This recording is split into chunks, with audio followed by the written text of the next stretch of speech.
বর্তমানে সিনেমা জগতে দুই আলোচিত নাম সাকিব খান ও স্বপ্ন বুবলি। তারা দুই আবার স্বামী স্ত্রীও বটে।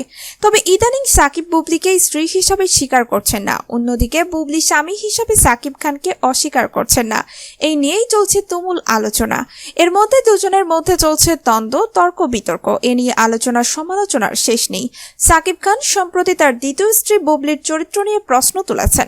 একই সঙ্গে তার বিলাসী জীবনে টাকার উৎস সহ নানা অভিযোগ করেছেন। শুধু তাই নয়, প্রিয়তমা ছবি থেকে বাদ পড়াই আবল তাবল কথা বলার অভিযোগও তিনি করেন বুবলির বিরুদ্ধে।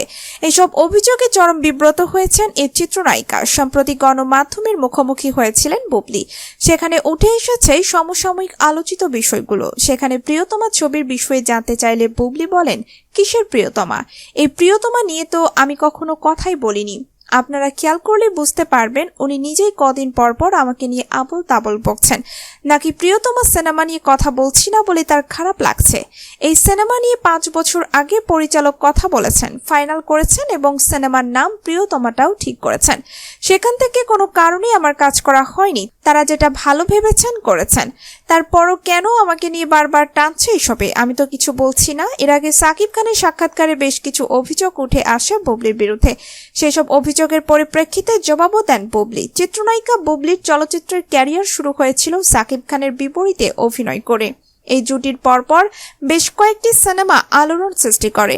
অভিনয়ের সুবাদেই সাকিব বুবলির মধ্যে মনের সম্পর্ক গড়ে ওঠে।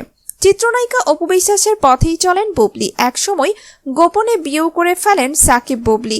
তাদের ঘরে জন্ম নেয় এক পুত্র সন্তান। বিষয়টি প্রকাশ্য আসার রীতিমতো সমালোচনায় পড়েন সাকিব। তাদের দাম্পত্য জীবনে চলছে চরম দ্বন্দ্ব। একজন আরেকজনকে নিয়ে প্রায় মন্তব্য করছেন, আর তা পরিণত হচ্ছে শীর্ষ খবরে।